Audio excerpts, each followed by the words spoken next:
and Phil, welcome. I am so pumped that you guys are here and that we're finally getting to have this conversation. We met in kind of a random way in my basement through mutual friends watching your award-winning documentary about what you're doing in Brazil. You know, shameless plug. And never thought that we would be sitting here or that we would kind of be like sister organizations. I always think of it a lot like family. Anyway, tell us a little bit about yourselves and where you came from, where you are. Well, it's a long story. No. The short version is we are married, obviously. We have 2 kids, Luke and Faith, who are teenagers. We met in Africa and before we were missionaries, before we were Christians. And we have now been living in Brazil as missionaries for almost 9 years. Jen's originally from Canada. I'm from the UK. Hence the funny accent. Right, from Cambridge, which is like... Exactly. And is there a Cambridge in the UK also? I was thinking that was. And I was like, so not Cambridge, UK. The original Cambridge, you mean? Yeah, the original. The original, yeah, we basically just copy everything you guys do. Pretty much. London, Cambridge, yeah. So tell us a little bit how Hope Ministries came to be. I know that when you went to Brazil in the first place, like this was not the plan at all. So why women in the sex industry? What happened? Okay, well, we first came to Brazil with a church planting organization in the north of the country. And we were there for several years, just working and just learning how to be missionaries, learning language, just kind of getting used to stuff. We helped out. There was a church planting thing going on there that we were working with, but then we felt the call to move, and God kind of directed us to a place called Joao Pessoa in the northeast of Brazil. Again, we thought we were coming here to plant a church, but even on the way how he gets you. We drove here in an old, well, not that old, but in a Volkswagen Combi bus, 2,000 kilometers. Yeah. In a hot bus. It's very hot. But on the way here, Jen felt pretty clearly that she heard from God saying that if you trust me, I want to do something different. A new thing. Yeah. So. Yeah. So when we got here, we were there was a small group that was supposed to be kind of the little kernel that was going to be this church plant. But very shortly after we got here, they all left. Not anything to do with us. Various different life situations, and they weren't from here originally. It wasn't you, it was me. Yeah, it was not you, it's me. It was one of those situations. And so they all left, and we found ourselves completely alone. And so we really had no choice but to get on our knees and say, okay, God, well, our plan didn't work out, so what's yours? And so over the, a few months of getting to know the city and all the rest of it, we started to see women who worked in prostitution on the streets during the day as well as at night. And really, my heart, every time we passed them, my heart was broken for them. I kept hearing in my head, like I kept thinking, like, those women are somebody's daughter. Like the only difference between me and them is what family they were born into, what's happened to them. Like that's really the only difference between me and them. And God really started to speak to me like, yeah, those are my daughters, actually. And I didn't know it, but Phil was feeling the same way. And then we started talking about it and started realizing, okay, I think this is what God's pointing us at.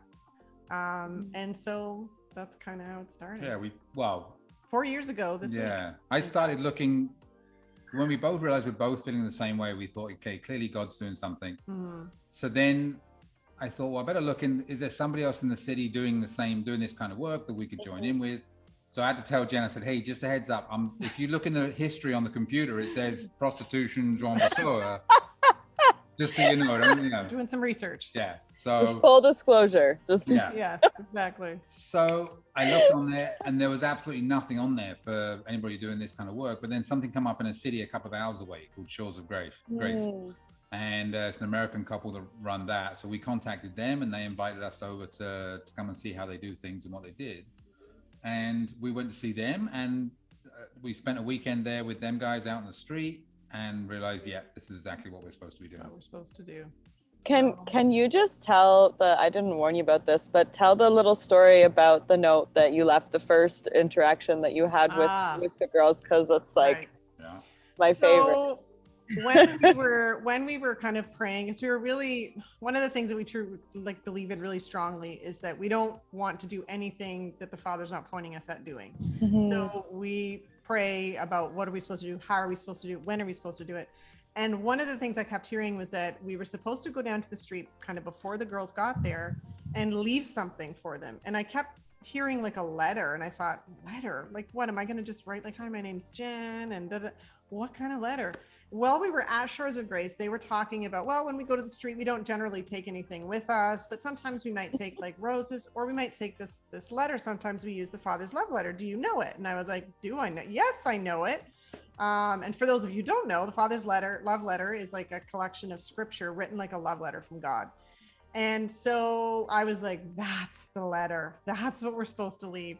So we printed off a bunch of letters. Phil figured out how to like fold them into the shape of hearts. And we wrote, just open here. And the first thing they read when you open it up, it says, you may not know me, but I know everything about you. And so we left those hanging in the places that we had seen the girls standing for them to find when they got to the street that day. So and then that first time we went down, we went really early and tied them all up there. Then a couple of hours later, we went down to the street, and you actually came across some of the girls. You could see they'd opened the letter up and then started to read it, and some of them were actually starting to sort of cry and tear up a lot. Yeah, so it laid a good foundation for us to start.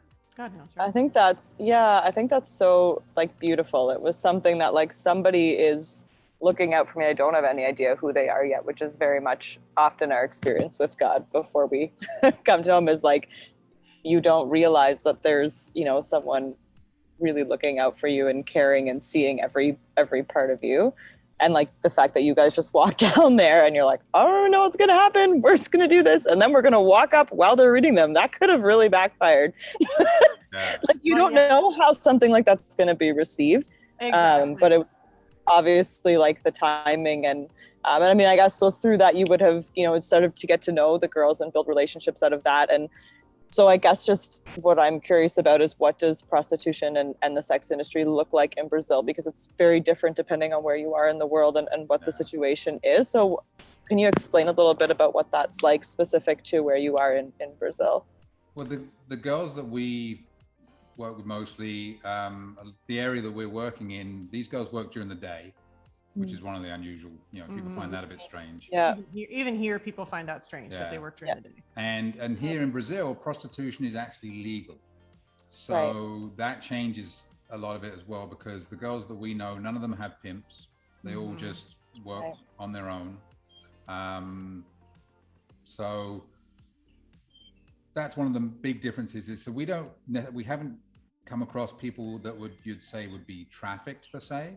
As in depending on the definition. The definition of it's a fine line, so it's hard to. It's like they've not been abducted by somebody and forced to work on the street, but they end up in situations where they really feel like they have absolutely no choice. It's a choice for someone who has no choices. So in that terms, they are somewhat trafficked because they feel they're unfortunately through situations of abuse and things that's happened in their lives, they really do believe that that's all they can do.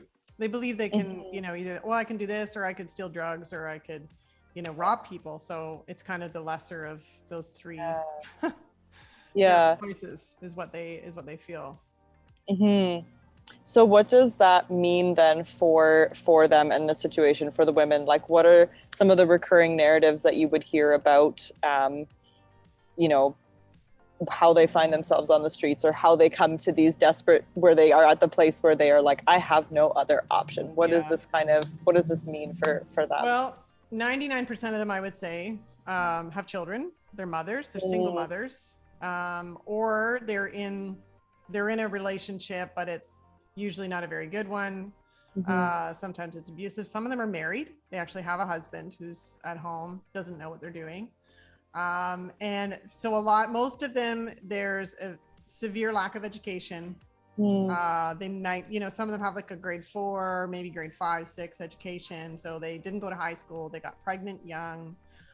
They're coming from a family where there is a cycle of poverty.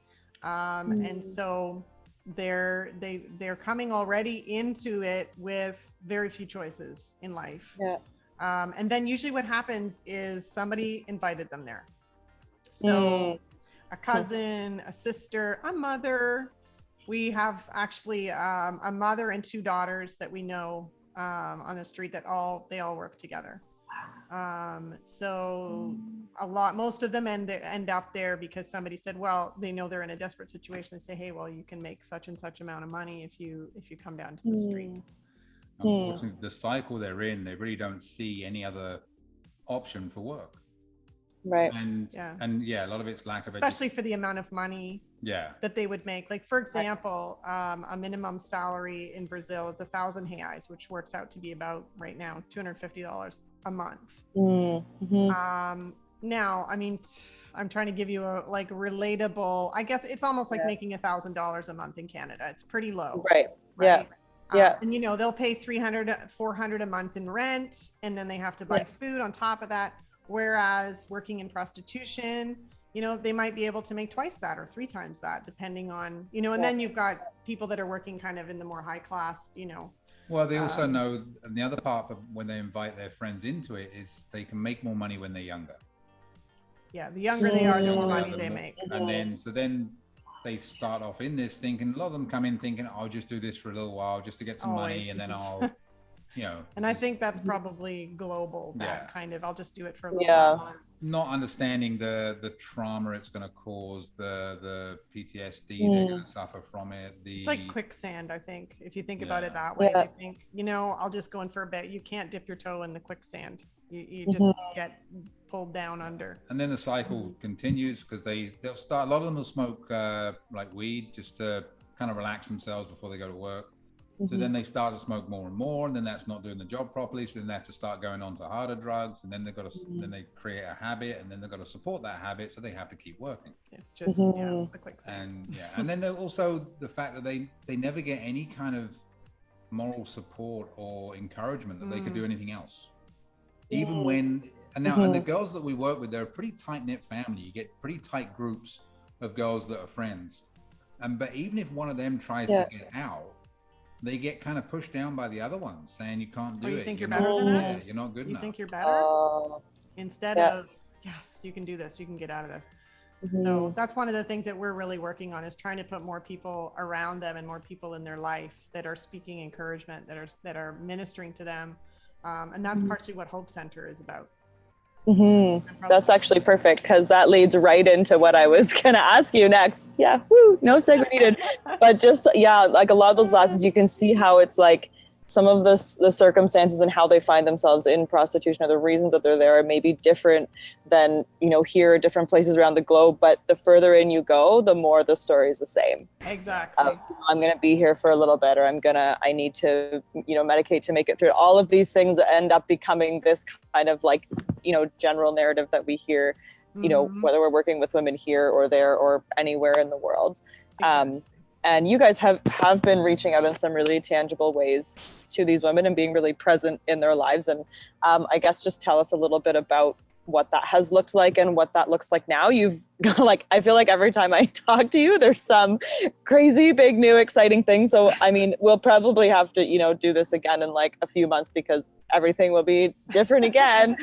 But just a few of the things that you've been doing to try to, create, like you said, that support system and options, really just options, things where it's like you have more choices. You can make other choices. Well, when we first started going down, we really felt that all we were supposed to do is literally just go down to the street, meet the girls where they are, not to take anything intangible, sort of physical with us, but really just to go down and offer prayer and offer the Father's love. It was a listening ear. And I think it was unusual for them, because they've had people before that have come once or do a one-time thing, and they come down and hand out food or hand out something, and we really just came down and take some pictures while they do it. And we just spoke to them.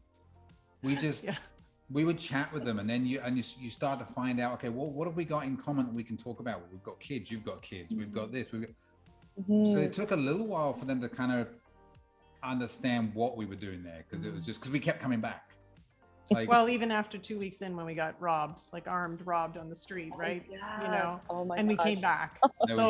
That was surprising. That's another fabulous story. Oh my gosh. If we have time later, you're going to have to put that in. Actually, that might fit in the next question, but we'll just. So really, for the first part, I mean, you know, naturally we're kind of impatient. We want things to go much quicker, and we want to be able to do something. We want to be able to open a big house and do it. But no, the first like 2 years, it was really just go and being with them where they're at and spending time and getting to know them and building a relationship.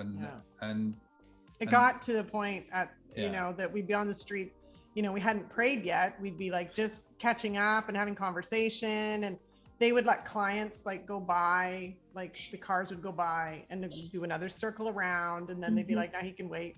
Or they'd invite the client to come or pray. They'd be like, "You need prayer too." They'd be shouting at them. You know, they'd have a client waiting because sometimes they actually do their stuff in the bush that's right on the side of the road.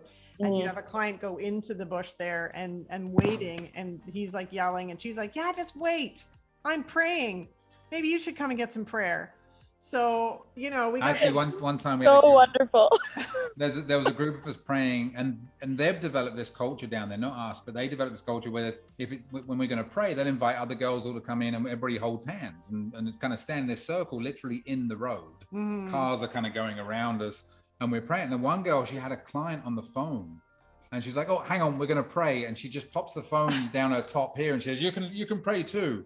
And so we have one of the clients via cell phone praying with us as well. So that's so great. I'm sure you just see some of the most like miraculous, and also just this like collision of two very, you know, what would appear to be very equal and opposite worlds in like one space of just like, this is happening, but at the same time also over there this is happening, and what is happening?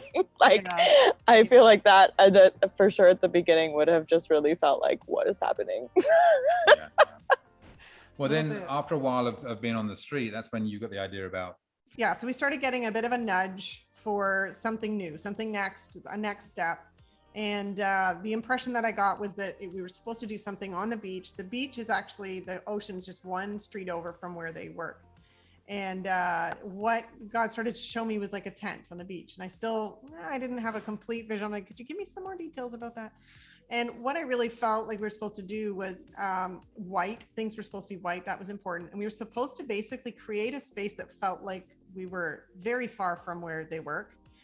So the three sides of the tent had curtains blocking out people's view, because people are always kind of like yelling stuff at them and whatever, and for them to be able to kind of switch off and be able to come into a new space. And then it just faces the ocean.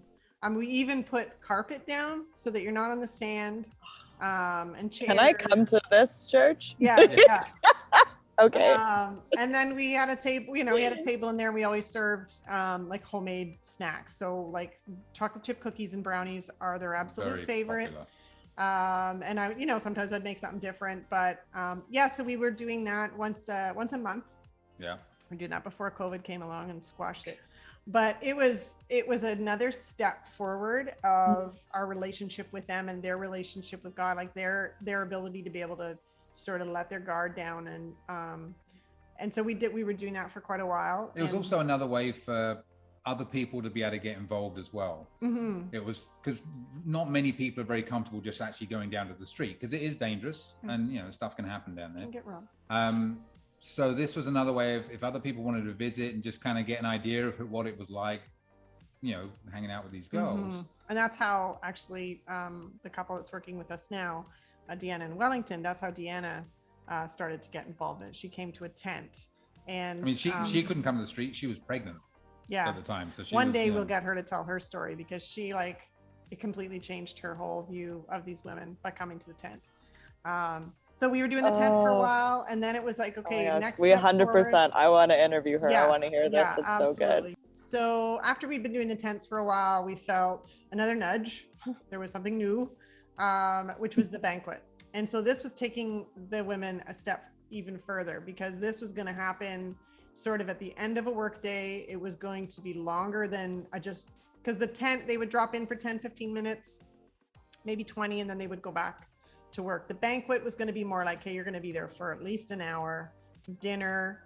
It's going to be, someone's going to come and speak. There's going to be worship. It was basically, like a church service with food. And so, but we were just two people as well when we felt the nudge to do this. And we were like, how are we going to pull that off? Like just two of us? So there's a church that actually has their church on the beach down the same road at the end. In a building though. In a building, but their building is like they're where they do their church services. It's on the second floor and it's all glass, but it's so funny because it's like the tent somebody pointed out, because it's curtains on two sides and then the view of the ocean. It's like that's crazy, awesome. right? Yeah. So we started talking about the fact that we're going to do this. I started talking to, Deanna by this time was involved. And so she said, well, let me see, what we can do. They were involved in a small home church. And so they pulled some people in. Shores of Grace sent some people over. We ended up having a woman who has left the streets. She came and gave her testimony, which is like way more powerful than any message any of us are going to give. And so we ended up with this. And hopefully we can send you a picture so you can show this while we're talking about it. But we ended up with this like incredible group of people that made it work. And it was like one more time of God just saying, just keep stepping forward and I am going to provide what you need. Just keep listening to me and doing what I ask you to do. You had dengue at that time. Oh yeah, and I had just gotten over dengue. All three of us in our home. Naturally. Bill got it first, and then I got it, and then my daughter got it. So my daughter was still in the middle of dengue when we were doing the banquet. It was a crazy time, but it was pretty awesome. And we've done we got to do 2 banquets, and then COVID came and squashed it. But hopefully you can do another one. God is God, and that's how we ended up starting to do Hope Center. So so we started getting the nudge again, which is always bad. One of us feel something's going on. We started getting this nudge because, to jump forward, one of our ultimate goals is to be one of our big dreams is to be able to open a residential program. Where the girl will be able to come in for like a 9-month to 1-year residential program for rehabilitation, for counseling, retraining, the full package to really help try and transform their lives. That's our big dream. So we kind of like looking at it going, I don't even know how we get to that point. And we have a connection with a group in Kentucky called Refuge for Women. And one of the guys on their board, he talks to us regularly. They're kind of sort of mentoring us as we sort of move through some of this. And we were talking to him one day, and we through that conversation came up with the idea about a drop-in center. And we've had the idea before, but it just kind of, we weren't sure how or when. And then we started. We needed the nudge. Yeah, we need the nudge. And we started talking to him about it. And he said, no, that's a great idea. You should do that. You should just rent a space and do a drop-in center. We're like, yeah, I guess we should.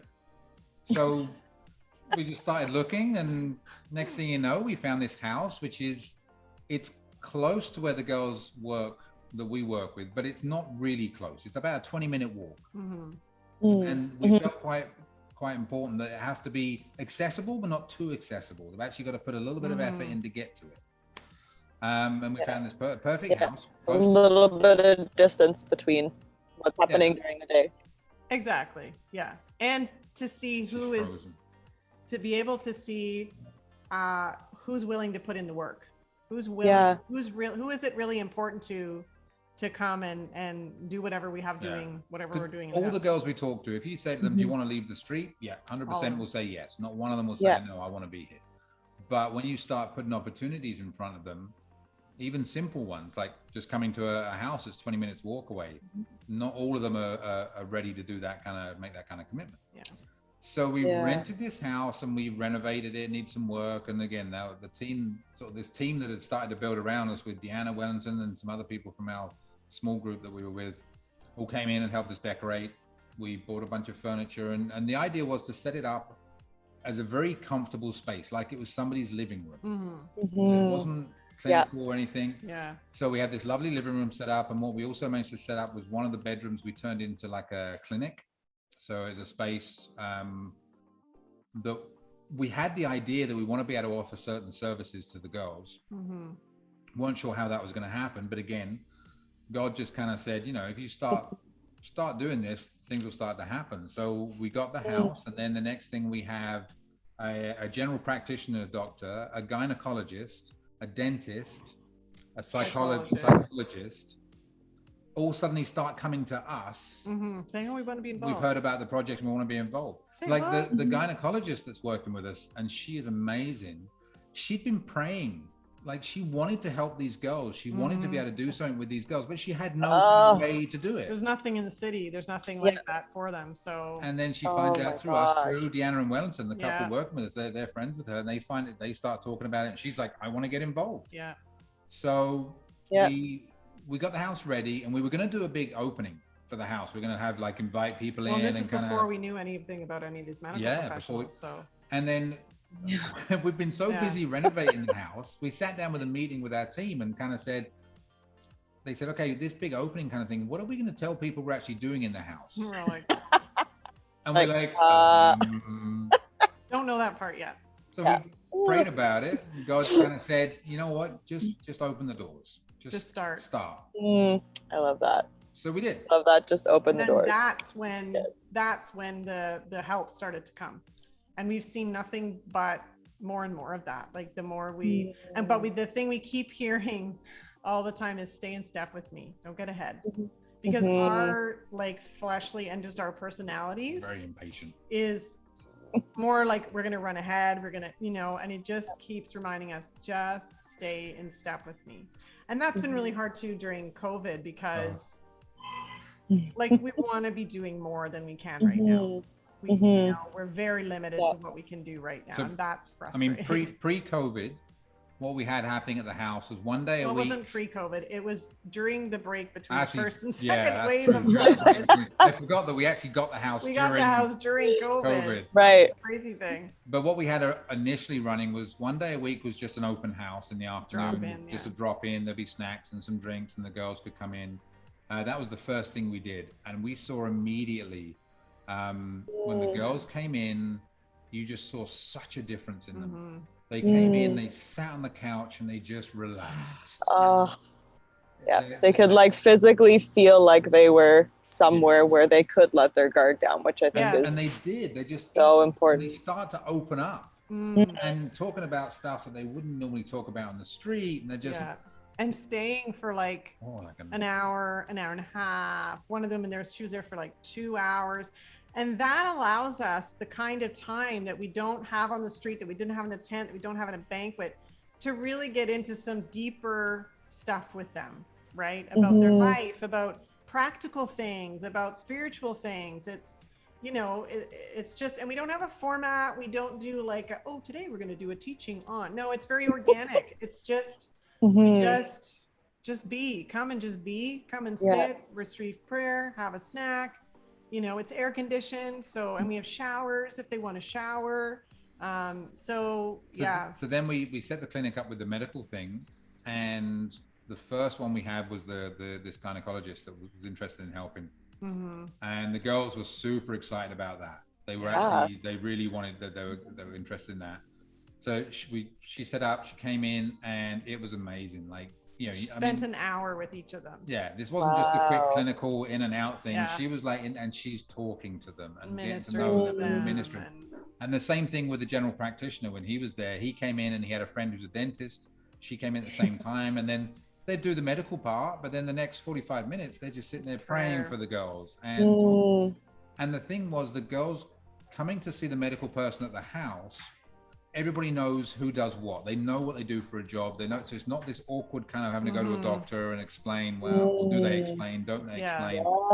So they can just open it and be totally honest, which means it's much more effective for the doctors as well. And it's like not just, treating the physical side, it's the spiritual, emotional, mental, everything. So then we also just felt like we were supposed to do a free store.